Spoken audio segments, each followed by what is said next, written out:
السلام علیکم ورحمۃ اللہ تعالی وبرکاتہ۔ نحمده ونصلی ونسلم علی رسولہ الکریم، اما بعد فاعوذ باللہ من الشیطان الرجیم، بسم اللہ الرحمن الرحیم۔ ان اللہ وملائکتہ یصلون علی النبی یا ایہا الذین آمنوا صلوا علیہ وسلموا تسلیما۔ اللہم صلی علی سیدنا و مولانا محمد معدن الجود والکرم وآلہ الکرام وابنہ الکریم وبارک وسلم صلاۃ و سلاما علیک یا رسول اللہ صلی اللہ تعالی علیہ وسلم۔ یہاں سے گواہی کا بیان شروع ہو رہا ہے۔ گواہی کا وہی مطلب ہوتا ہے جو ہم سب جانتے ہیں۔ کسی معاملے کو ہم نے ہوتے ہوئے دیکھا، کسی واقعے کو ہوتے ہوئے دیکھا، اس کے تعلق سے جب پوچھا جائے تو اس میں گواہی پیش کرنا، تو اس کو گواہی کہتے ہیں۔ گواہی کی اہمیت کے بارے میں اللہ تبارک و تعالی قرآن مجید میں ارشاد فرماتا ہے، وَلَا تَكْتُمُوا الشَّهَادَةَ وَمَن يَكْتُمْهَا فَإِنَّهُ آثِمٌ قَلْبُهُ وَاللَّهُ بِمَا تَعْمَلُونَ عَلِيمٌ۔ اور گواہی نہ چھپاؤ، اور جو گواہی چھپائے گا تو اندر سے اس کا دل گنہگار ہے۔ اب ظاہر سی بات ہے، جس کا دل گنہگار تو وہ پورا گنہگار، اس کا مطلب تو یہ ہوا کیونکہ دل جو ہے وہ اشرف الاعضاء ہے، یعنی جسم کے اعضاء میں سب سے زیادہ فضیلت رکھنے والی چیز اس کو یہ عضو ہے تو وہ دل ہے۔ جب دل گنہگار تو پورا جسم گنہگار۔ اس کا مطلب یہ ہوا کہ جو گواہی کو چھپائے، جان بوجھ کر گواہی کو چھپائے، گواہی پر قدرت ہونے کے باوجود، تو وہ گنہگار ہے، اور اللہ تمہارے کاموں کو جانتا ہے۔ اس آیت مبارکہ میں بیان فرمائے کہ گواہی نہ چھپاؤ، کیونکہ گواہی کو چھپانا حرام ہے اور دل کے گنہگار ہونے کی علامت ہے۔ جو گواہی چھپاتا ہے اس کا دل گنہگار ہے، کیونکہ اس میں صاحب حق کے حق کو ضائع کرنا پایا جاتا ہے، حق والے کے حق کو ضائع کرنا پایا جاتا ہے۔ ظاہر سی بات ہے کہ کسی کا کوئی حق ہے اور اس کے تعلق سے ہم جانتے ہیں کہ یہ اس کا حق ہے، تو جا کر گواہی دینا چاہیے۔ جیسے کسی کا معاملہ زمین کے بارے میں کسی کا اختلاف ہو گیا، ایک آدمی کہتا ہے کہ یہ زمین میری ہے، جبکہ حقیقت میں وہ زمین سامنے والے کی ہے، دوسرے شخص کی ہے، تو ایسی صورت میں گواہی دینی چاہیے، اور جس کا حق ہے اس کے حق میں گواہی دینا چاہیے تاکہ اس کا حق اس کو مل جائے۔ اب یہاں پر ہو رہا ہے کہ جو مدعی ہوتا ہے اس کو گواہ پیش کرنا لازم ہے، جو دعویٰ کرنے والا ہوتا ہے اس پر لازم ہوتا ہے کہ وہ گواہ پیش کرے، اور اگر مدعی یعنی دعویٰ کرنے والا گواہ نہ پیش کر سکے تو جو مدعا علیہ ہے، جس کے خلاف دعویٰ کیا جا رہا ہے، اب اس پر لازم ہوگا کہ وہ قسم کھائے، اللہ کی قسم کھا کر کہے کہ میں جو کہہ رہا ہوں وہ سچ کہہ رہا ہوں، تو پھر اس کی بات ثابت ہو جائے گی، اس کی بات مان لی جائے گی۔ تو جو زمین والا مسئلہ ہے اس میں اگر کوئی یہ کہہ رہا ہے کہ یہ زمین میری ہے اور قبضے میں کسی اور کے ہے، کسی اور کے قبضے میں ہے، اور یہ کہہ رہا ہے، مثال کے طور پر زید کہہ رہا ہے کہ یہ زمین میری ہے جبکہ وہ زمین بکر کے قبضے میں ہے، تو اب زید ہو گیا مدعی، تو زید پر لازم ہوگا، زید ہو گیا دعویٰ کرنے والا، تو زید پر لازم ہوگا کہ وہ گواہ پیش کرے۔ تو اس نے گواہی دینے کے لیے بلایا، تو یہ جانتے ہوں کہ یقیناً یہ زمین زید کی ہے، تو ان کو گواہی دینے کے لیے جانا چاہیے تاکہ زید کا حق زید کو مل جائے۔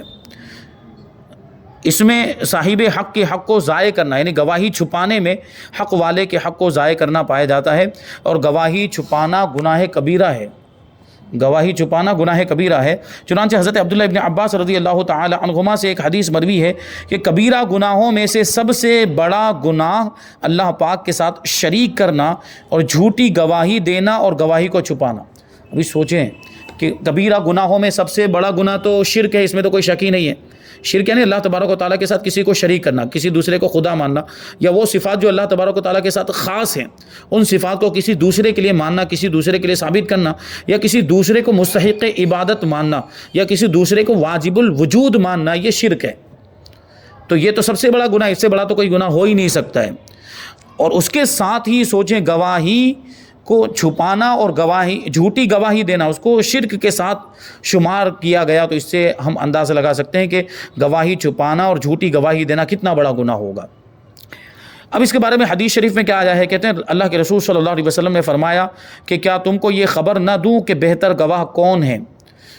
وہ جو گواہی دیتا ہے اس سے قبل کہ اس سے گواہی کے لیے کہا جائے۔ مطلب کیا ہے کہ گواہی کے لیے بلائے جانے سے پہلے، گواہی کے لیے کہا جانے سے پہلے وہ خود ہی جا کر گواہی دے دے، تو یہ اور اچھی بات ہے۔ اس کو بلایا نہیں گیا پھر بھی وہ گواہی دیتا ہے، تو یہ بہترین گواہ ہے۔ اللہ کے رسول صلی اللہ علیہ وسلم نے ایسے گواہ کی تعریف فرمائی ہے۔ گواہی کا مطلب کیا ہوتا ہے؟ کہتے ہیں کسی کے حق کو ثابت کرنے کے لیے مجلس قضا میں لفظ شہادت کے ساتھ سچی خبر دینے کو شہادت یا گواہی کہتے ہیں۔ کسی کے حق کو ثابت کرنے کے لیے، یہ بات تو سمجھ میں آ گئی۔ مجلس قاضی میں یعنی قاضی شرع، اگر شریعت کا قاضی موجود ہو تو اس کی مجلس میں، تو پرانے زمانے میں تو یہی ہوتا تھا کہ قاضی شرع بادشاہ اسلام کی طرف سے مقرر کیے جاتے تھے اور وہی لوگوں کے مقدمات کے فیصلے کیا کرتے تھے۔ لوگوں میں جو جھگڑے ہو جاتے، اختلافات ہو جاتے، ان کے وہ فیصلے کیا کرتے تھے قاضی شرع جو ہوتے تھے۔ اور جرم کی تحقیقات بھی وہ کیا کرتے، کوئی مجرم لایا گیا تو اس کی تحقیقات کرتے تھے کہ یہ واقعی مجرم ہے کہ نہیں، اور جرم ثابت ہو جاتا تھا تو ان کے لیے سزائیں مقرر بھی وہی فرماتے تھے۔ یہ الگ بات ہے کہ سزا جو نافذ کی جاتی تھی وہ بادشاہ کی طرف سے کی جاتی تھی، بادشاہ اسلام کی طرف سے۔ تو قاضی شرع مطلب ابھی تو اسلامی حکومت ہی نہیں ہے تو قاضی شرع کہاں سے آئیں گے؟ لیکن اگر بنایا جائے، کسی کو سارے مسلمان مل کر کسی کو قاضی شرع بنا دیں تو وہ قاضی شرع بن جائے گا، لیکن شرط یہ ہے کہ اس کے پاس اتنا علم بھی ہونا چاہیے کہ وہ شریعت کے مطابق فیصلے کر سکے۔ اب شریعت کا علم ہی نہیں ہے تو ظاہر سی بات وہ قاضی کیسے بن پائے گا؟ اور فیصلے کیسے، اگر بن بھی گیا تو فیصلے کیسے کر پائے گا جب اس کو مسئلے مسائل معلوم ہی نہیں، شریعت کے احکام معلوم ہی نہیں، اور قاضی کی کیا ذمہ داریاں ہوتی، قاضی کو کیسے فیصلہ کرنا چاہیے وہ معلوم ہی نہیں ہے، تو وہ کیسے کر پائے گا؟ وہ قاضی بننے کے لائق ہی نہیں ہے، اس کو قاضی نہیں بنایا جائے گا۔ تو مجلس قاضی میں تو اسی لیے کہا گیا کہ اس زمانے میں جہاں پر قاضی نہ ہو، ابھی کبھی ایسا کوئی مسئلہ پیش آ سکتا ہے، ابھی تو عام طور پر ہوتا کیا ہے کہ اس طرح کے کوئی معاملات ہوتے ہیں تو سیدھا کورٹ میں چلے جاتے ہیں، سیدھا کچہری میں، عدالت میں چلے جاتے ہیں۔ عدالت مطلب دنیاوی عدالت، اور چونکہ یہ دنیاوی عدالت اس لیے میں کہہ رہا ہوں کیونکہ عدالت کا مطلب ہوتا ہے انصاف کرنا، وہاں انصاف نہیں ہو رہا ہے۔ آپ دیکھ رہے ہیں جو آج کل کے کورٹ ہیں وہاں پہ مطلب دھوکہ ہو رہا ہے، فریب ہو رہا ہے، مکاری ہو رہی ہے، جھوٹ بولا جا رہا ہے، لوگوں کے حق کو مارا جا رہا ہے، ظلم کیا جا رہا ہے، ناحق فیصلے کیے جا رہے ہیں، نا انصافی کی جا رہی ہے، تو اس کو ہم عدالت پھر کیسے کہہ سکتے ہیں؟ عدالت کا مطلب ہی ہوتا ہے جہاں عدل ہوتا ہو، جہاں انصاف ہوتا ہو، اس لیے ہم نے اس کو لگا دیا دنیاوی عدالت، جس کو لوگ اپنے عرف میں عدالت کہتے ہیں، حقیقت میں وہ عدالت ہے ہی نہیں۔ تو یہاں پر ابھی بھی مطلب لوگ اپنے معاملات لے کر چلے جاتے ہیں، تو ظاہر سی بات ہے ابھی اس زمانے میں تو وہ قاضی کے پاس جاتے ہی نہیں۔ اب قاضی کے پاس اگر زیادہ سے زیادہ کوئی مسئلہ آ گیا تو طلاق کا مسئلہ آ جائے گا، یا وراثت کا مسئلہ آ جائے گا، یا ایسا کوئی مسئلہ آ جائے گا۔ اور عام طور پر اب تو جو قاضی رہ گئے وہ صرف چاند کی گواہی کے لیے رہ گئے، چاند کو ثابت کرنے کے لیے، چاند کا اعلان کرنے کے لیے رہ گئے ہیں۔ دوسرے کسی معاملے کے اندر قاضی کی ضرورت کو محسوس ہی نہیں کیا جا سکتا، نہیں کیا جاتا ہے۔ تو اس میں بہتر یہ ہے کہ جس شہر میں کوئی قاضی شرع نہ ہو تو جو اس شہر کا سب سے بڑا عالم ہوتا ہے وہ خود بخود قاضی شرع بن جاتا ہے۔ عالم علماء بلد اس کو کہا جاتا ہے، عالم علماء بلد یعنی شہر کا سب سے بڑا عالم، شہر کا سب سے بڑا مفتی، جس کے پاس لوگ اپنے سوالات لے کر آتے ہوں، لوگ فتوے پوچھنے کے لیے آتے ہوں اور فتوے لکھواتے ہوں، استفتاء کرتے ہوں، تو وہ خود بخود قاضی بن جائے گا۔ تو اس طرح کے معاملات میں اس کے پاس رجوع کیا جائے گا۔ جیسے کہ ابھی قاضی کی ضرورت کہاں پڑتی ہے؟ چاند کے معاملے میں بھی قاضی کی ضرورت پڑتی ہے، اور نکاح کو فسخ کرانے کے معاملے میں بھی قاضی کی ضرورت پڑتی ہے، قاضی شرع کی ضرورت پڑتی ہے۔ جو ابھی میں نے اس سے پہلے عرض کیا تھا کہ اسلام پر اور اسلام کا جو نظام طلاق ہے اس پر غیروں نے اعتراض کیا، تو اس وقت ہم نے کچھ ایسی صورتوں کو لوگوں کے سامنے بیان کیا، علماء نے بیان کیا تھا کہ عورت کو اور بھی اختیارات دیے گئے، عورت مجبور نہیں، کیونکہ وہ بنیاد اسی کو بناتے تھے، بنیاد اسی کو کہ عورت کو اسلام میں مجبور کر دیا گیا، شوہر کو طلاق کا اختیار دیا گیا، اور عورت کو کوئی بھی اختیار نہیں، وہ تو مجبور ہو کر رہ جاتی، وہ تو قید ہو کر رہ جاتی، غلام بن جاتی۔ وہ اگر شوہر سے آزاد ہونا چاہے تو اس کے پاس کوئی راستہ نہیں ہے۔ تو ہم نے پھر علماء نے پھر ان کو یہ بتایا کہ شوہر کے پاس نکاح ختم کرنے کا ایک ہی ذریعہ ہے، جبکہ عورت کے پاس تو کئی ذریعے ہیں، عورت کے پاس تو ایک سے بھی زیادہ ذریعے ہیں اس سے چھٹکارا پانے کے۔ تو اسی میں ایک ذریعہ ہے خلا، کہ وہ مال دے کر طلاق حاصل کرے، اسی میں ایک ذریعہ ہے تفویض طلاق، یعنی وہ طلاق کا اختیار اپنے لیے کروا لے، یا تو نکاح کے وقت ہی شرط لگا لے کہ میں جب چاہوں گی اپنے آپ کو طلاق دے دوں گی، تو شوہر کہے کہ ہاں ٹھیک ہے، تو پھر وہ جب چاہے وہ اپنے آپ کو طلاق دے سکتی ہے، پھر وہ طلاق شوہر ہی کی طرف سے ہوگی، کیونکہ اختیار شوہر ہی نے دیا ہے اس کو، طلاق اپنا جو حق تھا اس کو سپرد کر دیا، بیوی کو سپرد کر دیا، تو اب بیوی کو اختیار ہو جائے گا۔ یعنی جہاں کہیں ایسا معاملہ لگتا ہو، اس کو ایسا محسوس ہوتا ہو کہ آگے چل کے معاملات گڑبڑ ہوں گے، یہ ظلم کرے گا یا اس طرح کے کوئی معاملات پیش آئے، تو وہ نکاح کے وقت ہی شرط لگا لے کہ میں جب چاہوں گی اپنے آپ کو طلاق دے لوں گی، اور شوہر بھی قبول کر لے اس کو، تو پھر بعد میں اس کو طلاق دینے کا اختیار ہوگا عورت کو۔ تو دیکھیے یہ دوسرا آپشن ہے۔ اور تیسرا آپشن ہے فسخ نکاح کا، اور فسخ نکاح کا مطلب ہوتا ہے نکاح کو ختم کر دینا، اور نکاح کے ختم کرنے کی بہت ساری صورتیں ہو سکتی ہیں، اور اس کے ختم کرنے کی بہت ساری وجوہات بھی ہو سکتی ہیں۔ جیسے سب سے پہلی وجہ یہ ہوگی کہ وہ جسمانی حقوق ادا کرنے کی قدرت نہیں رکھتا۔ مثال کے طور پر جسمانی حقوق ادا کرنے کی قدرت نہیں رکھتا ہے شوہر، یعنی نامرد ہے، صلاحیت نہیں ہے اس کے اندر، تو ظاہر سی بات ہے اب وہ اس کے ساتھ کیوں رہنا چاہے گی؟ اس کے حقوق جب ادا نہیں ہو رہے تو وہ قاضی شرع کے پاس جائے گی اور اپنا معاملہ پیش کرے گی۔ قاضی شرع تحقیق کرے گا اپنی ثوابدید کے مطابق، اپنے آدمی لگا کر اس کو بلا کر پوچھے گا، ہر اعتبار سے معلومات حاصل کرے، تفتیش کرے، اور اس کے بعد قاضی شرع کو اختیار ہوتا ہے کہ نکاح کو ختم کروا دے۔ یہ بات ثابت ہو جائے کہ واقعی اس کے اندر صلاحیت نہیں ہے جسمانی حقوق ادا کرنے کی، تو اس نکاح کو قاضی شرع ختم کر دے۔ اگر وہ طلاق دے دیتا ہے تو بات ہی ختم ہے۔ پہلے تو اس کو طلاق دینے پر راضی کیا جائے گا، قاضی شرع اس کو بھائی تم طلاق دے دو جب حقوق ادا نہیں کر پا رہے ہو تو طلاق دے دے تو وہاں بات، لیکن طلاق نہیں دے رہا ہے تو ایسی صورت میں پھر قاضی شرع کو اختیار ہوگا کہ اس کے نکاح کو فسخ کرا دے۔ کبھی ایسا ہوتا ہے کہ جسمانی حقوق تو ادا کر رہا ہے لیکن نان و نفقہ نہیں دے رہا ہے، کھانا کھلاتا نہیں پلاتا نہیں ہے، کھانے پینے کے حقوق ہیں اور لباس کے حقوق ہیں، جو زندگی کی ضروریات ہیں وہ مہیا نہیں کر رہا ہے، تو وہاں پر بھی عورت مجبور ہوتی ہے کیونکہ اس کا کوئی دوسرا ذریعہ نہیں۔ مثال کے طور پر نہ بھائی ہے، نہ باپ ہے، نہ کوئی اور ہے کہ جو اس کی ضرورتوں کو پورا کرے، اس کو کھلائے پلائے، کھانے پینے لباس وغیرہ کا انتظام کرنے والا کوئی نہیں ہے، تو شوہر ہی تھا اور شوہر بھی یہ حقوق ادا نہیں کر رہا ہے، تو ایسی صورت میں بھی وہ قاضی شرع کی بارگاہ میں جائے گی، اس کی مجلس میں جائے گی اور استغاثہ کرے گی، فریاد کرے گی، تو قاضی شرع وہی تحقیق کرنے کے بعد فیصلہ کرے گا، اس کو اس وقت بھی نکاح کو فسخ کرنے کا اختیار ہوتا ہے۔ اور کبھی ایسا ہوتا ہے کہ شوہر غائب ہو گیا، نکاح ہوا تھا اور شوہر غائب ہو گیا، اب شوہر کا کوئی عطا پتہ نہیں، نہ اس سے کوئی رابطہ ہو رہا ہے، نہ فون نمبر ہے، نہ کوئی کسی طریقے سے اس سے بات چیت نہیں ہو پا رہی، کہاں ہے، کس حالت میں، زندہ بھی ہے یا نہیں کہ مر گیا، کچھ بھی نہیں پتہ چل رہا ہے، تو یہ عورت کیا کرے؟ مطلب کب تک انتظار کرے گی؟ تو اس میں بھی قاضی شرع کو اختیار دیا گیا، اس کی بہت ساری تفصیلیں، اس کے احکام ہیں اور اس کے شرائط بھی ہیں۔ تو دیکھیں عورت کو اسلام نے کتنے اختیارات دیے، اور اس سے پتہ چلتا ہے کہ اسلام نے عورت کو مجبور نہیں کیا، وہ شوہر کی غلام نہیں ہے، اس کو بالکل قید نہیں کر دیا گیا، اس کو تو شوہر سے زیادہ اختیارات دیے گئے ہیں نکاح سے باہر ہونے کے لیے۔ تو مجلس قضا کا یہ مطلب ہوتا ہے، قاضی جو ہوگا وہ قاضی شرع کی حیثیت یہ ہوتی ہے۔ تو قاضی شرع کی مجلس میں لفظ شہادت کے ساتھ سچی خبر دینے کو شہادت اور گواہی کہتے ہیں، اور یہاں پہ قاضی شرع مراد وہ نکاح پڑھانے والا قاضی مراد نہیں ہے، بلکہ شریعت کا قاضی، شریعت کے فیصلے کرنے والا قاضی مراد ہے۔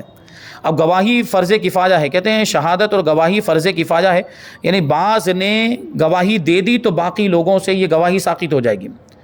بعض لوگوں نے، مطلب بہت سارے لوگ تھے، مثال کے طور پر 10-12 لوگ تھے، ان میں سے 2 لوگوں نے جا کر گواہی دے دی تو باقی کے جو لوگ ہیں وہ بری ذمہ ہو جائیں گے، اب ان سے یہ فرض ساقط ہو جائے گا۔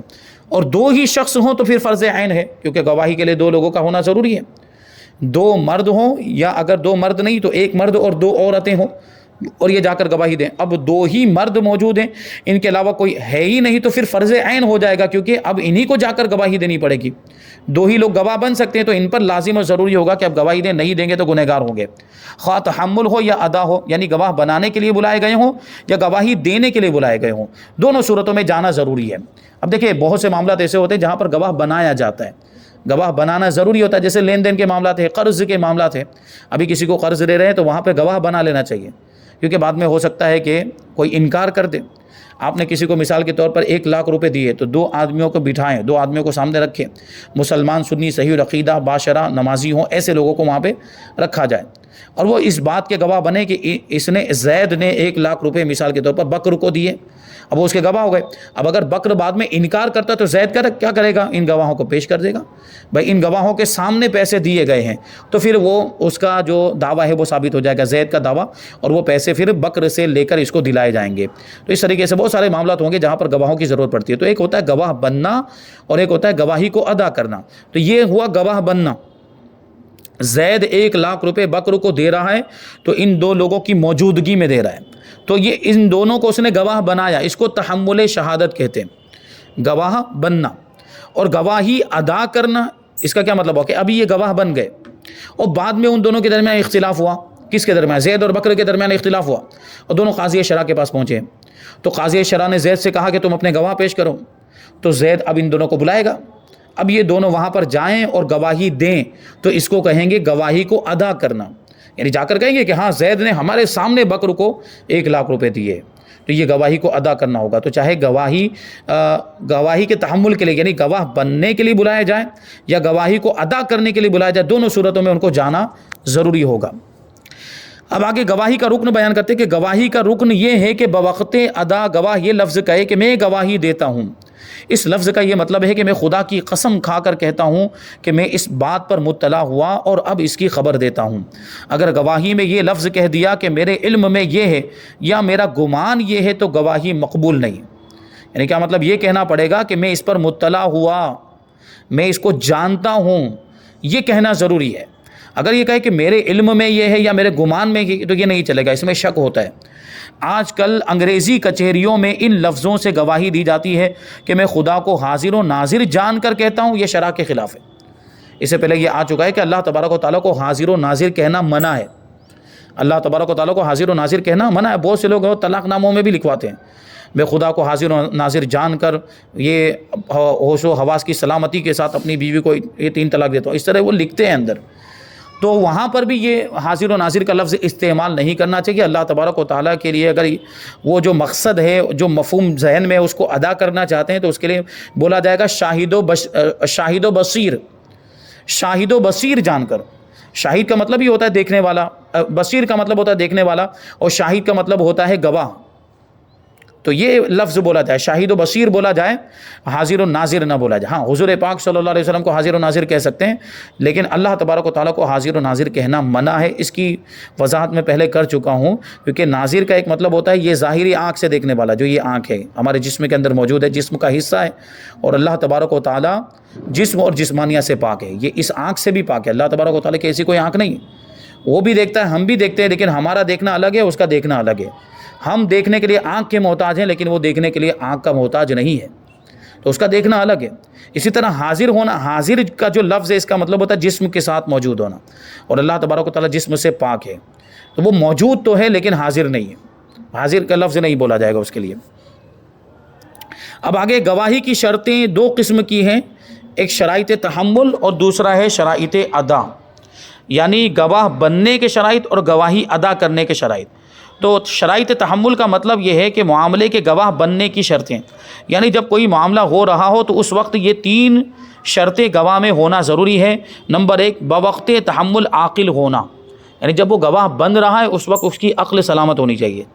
دوسرا نمبر اکیارہ ہونا، یعنی اس کی آنکھیں سلامت ہونا. اب جب معاملہ ہو رہا ہے، واقعہ اس کے سامنے پیش آ رہا ہے، ظاہر سی بات ہے وہ اکیارہ ہوگا، اس کی آنکھیں سلامت ہوگی تبھی تو دیکھ پائے گا. اندھا ہوگا تو گواہ کیسے بنے گا؟ وہ اس کو تو نظر ہی نہیں آئے گا کیا ہو رہا ہے کیا نہیں ہو رہا ہے، تو وہ گواہ نہیں بن پائے گا. تو اکیارہ ہونا ضروری ہے. تیسرے نمبر پر ہے کہ جس چیز کا گواہ بنے اس کا مشاہدہ کرنا، یعنی اس کو دیکھنا، یہ ضروری ہے. لہٰذا مجنون یا غیر عقل مند بچہ یا اندھے کی گواہی درست نہیں. یوں ہی جس چیز کا مشاہدہ نہ کیا ہو، یعنی جس چیز کو دیکھا نہ ہو، محض سنی سنائی بات کی ہو، اس کی گواہی دے رہا ہے تو یہ جائز نہیں. سنی سنائی بات کی گواہی دینا جائز نہیں ہے. ہاں، بعض امور کی شہادت بغیر دیکھے محض سننے کے ساتھ ہو جاتی ہے، لیکن وہ کچھ مخصوص چیزیں ہیں، وہ سن کر گواہی دے سکتے ہیں. تحمل کے لیے بلوغ یعنی بالغ ہونا، حریت یعنی آزاد ہونا، اسلام یعنی مسلمان ہونا، عدالت شرط نہیں، عادل ہونا شرط نہیں. یعنی گواہ بننے کے لیے بالغ ہونا بھی شرط نہیں ہے، آزاد ہونا بھی شرط نہیں. مطلب کیا ہو، نابالغ بھی گواہ بن سکتا ہے، اور جو آزاد نہیں ہے یعنی غلام بھی گواہ بن سکتا ہے، اور جو مسلمان نہیں کافر بھی گواہ بن سکتا ہے. اسی طریقے سے جو غیر عادل یعنی فاسق ہے، کھلم کھلا گناہ کرنے والا ہے، وہ بھی گواہ بن سکتا ہے. یعنی اگر وقت تحمل گواہ بننے کے وقت بچہ یا غلام یا کافر یا فاسق تھا، مگر ادا کے وقت بچہ بالغ ہو گیا ہے، غلام آزاد ہو چکا ہے، کافر مسلمان ہو چکا ہے، اور فاسق توبہ کر چکا ہے، تو ان کی گواہی قبول ہے، ان کی گواہی مان لی جائے گی. یعنی اس وقت وہ گواہ بن گئے. گواہی جب ادا کی جائے گی تو یہ چیزیں نہیں ہونی چاہیے. مطلب جب ادا کرنے کا معاملہ آئے گا تو وہاں پر نابالغ کی گواہی نہیں مانی جائے گی. اور اسی طریقے سے جو غلام ہے اس کی گواہی نہیں مانی جائے گی، کافر ہے تو اس کی گواہی نہیں مانی جائے گی، فاسق ہے تو اس کی گواہی نہیں مانی جائے گی. لیکن جب گواہ بننے کی باری تھی اس وقت یہ معاملہ تھے، اور گواہی کو ادا کرنے کی باری تھی تو وہ چیزیں دور ہو گئی. جو بیان کیا کہ بچہ جب گواہ بنا تو وہ بچہ تھا، نابالغ تھا، لیکن جب گواہی کو ادا کرنے کا نمبر آیا تو بالغ ہو چکا تھا. اسی طریقے سے غلام تھا وہ آزاد ہو چکا تھا، کافر تھا وہ مسلمان ہو چکا تھا، اور فاسق نے توبہ کر لی تھی تو اب ان کی گواہی قبول کر لی جائے گی. تو یہ ہوئے شرائط تحمل. اب شرائط ادا کہتے ہیں کہ قاضی کے سامنے گواہی دیتے وقت گواہ میں جن شرطوں کا ہونا ضروری ہے انہیں شرائط ادا کہتے ہیں۔ شرائط ادا 13 ہیں، جو یہ ہیں: پہلے نمبر پر گواہ کا عاقل ہونا، عقل مند ہونا، عقل سلامت ہونا۔ دوسرے نمبر پر بالغ ہونا۔ تیسرے نمبر پر آزاد ہونا۔ چوتھے نمبر پر اکھیارہ ہونا۔ اور پانچویں نمبر پر ناطق ہونا، یعنی بولنے والا ہونا، بولنے کی صلاحیت، تبھی تو وہ بول کر بتا پائے گا۔ اور چھٹے نمبر پر محدود فی القذف نہ ہونا، یعنی اسے تہمت کی حد نہ ماری گئی ہو، جھوٹی تہمت کی، کسی پر جھوٹی تہمت لگائی تھی اور اس کی وجہ سے اس پر پہلے حد جاری کی جا چکی ہے، یعنی اسلام کے اندر جو جھوٹی تہمت لگانے کی سزا مقرر کی گئی وہ سزا اس کے اوپر نافذ کی جا چکی ہے، تو اب وہ گواہ نہیں بن سکتا کیونکہ پہلے اس کا جھوٹا ہونا ثابت ہو چکا ہے۔ تہمت کی حد، جھوٹی تہمت کی حد لگ چکی ہے، سزا دی جا چکی ہے، تو اس کا مطلب یہ ہے کہ یہاں پر بھی جھوٹ بول سکتا ہے وہ، اس لیے اس کی گواہی قبول نہیں ہے۔ ساتویں نمبر پر ہے گواہی دینے میں گواہ کا نفع یا دفع ضرر مقصود نہ ہونا، اس میں گواہ کا کوئی فائدہ نہیں ہونا چاہیے یا گواہ کے نقصان کو دور کرنے کا مقصد نہیں ہونا چاہیے۔ نمبر 8، جس چیز کی شہادت دیتا ہو اس کو جانتا ہو، اس وقت بھی اسے یاد ہو، یعنی جب گواہی دے رہا ہے اس وقت بھی وہ چیز اس کو یاد ہو۔ 9ویں نمبر پر گواہ کا فریق مقدمہ نہ ہونا، فریق مقدمہ نہ ہونا، گواہ کا فریق مقدمہ نہ ہونا، فریق مطلب ایک گروہ، کیونکہ ظاہر سی بات ہے دو گروپ کے درمیان اختلاف ہوگا، دو لوگوں کے درمیان اختلاف ہوگا، تو ایک کو ایک فریق کہا جائے گا، دوسرے کو دوسرا فریق کہا جائے گا، تو گواہ ان فریقوں میں سے کوئی بھی نہیں ہونا چاہیے، ورنہ تو وہ خود معاملہ خود اس کا مقدمہ ہو جائے گا نا، پھر وہ گواہ تھوڑی بن پائے گا، وہ فریق ہوگا تو پھر وہ گواہ کیسے بنے گا؟ تو فریق مقدمہ نہ ہونا۔ اور 10ویں نمبر پر کہ جس کے خلاف گواہی دیتا ہے وہ مسلمان ہو تو گواہ کا مسلمان ہونا بھی ضروری ہے۔ اور 11 نمبر حدود و قصاص میں گواہ کا مرد ہونا۔ حدود و قصاص کا معاملہ چونکہ بہت زیادہ احتیاط والا ہوتا ہے، حدود مطلب جو اسلام کے اندر جو سزائیں مقرر کی گئی ہیں، جیسے زنا کی سزا مقرر کی گئی کہ اگر شادی شدہ زنا کریں تو اس کو سنسار کر دیا جائے گا، یعنی اتنے پتھر مارے جائیں کہ اسی میں ہلاک ہو جائے، اور غیر شادی شدہ اگر زنا کرے تو اس کو 100 کوڑے لگائے جائیں گے۔ ابھی جیسے کہ میں نے جھوٹی تہمت لگانے کی سزا بیان کی کہ اگر کسی پر جھوٹی تہمت لگائی تو اس کو 80 کوڑے لگائے جائیں گے، اور اسی طرح اگر کوئی چوری کرے تو اس کا ہاتھ کاٹ دیا جائے گا۔ یہ جو سزائیں مقرر کی گئی ان کو حدود کہا جاتا ہے۔ اور قصاص کا مطلب قتل کا بدلہ، اگر کسی نے جان بوجھ کر کسی کو دھاردار ہتھیار سے قتل کر دیا تو اس کو بدلے میں قتل کیا جائے گا، اس کو قصاص کہا جاتا ہے۔ تو اس میں بہت زیادہ احتیاط کی ضرورت ہوتی ہے، اس لیے یہاں پر مرد گواہوں کا ہونا ضروری، عورت کی گواہی یہاں پر نہیں چلے گی حدود اور قصاص میں۔ 12 نمبر پر ہے حقوق العباد میں، یعنی بندوں کے حقوق میں جس چیز کی گواہی دیتا ہے اس کا پہلے سے دعویٰ ہونا، یعنی دعویٰ کیا گیا ہو، جیسے مال کے لین دین میں اختلاف ہوا تو دعویٰ کیا ہو کسی نے کہ یہ میری چیز ہے، تب وہ گواہی پیش کرے۔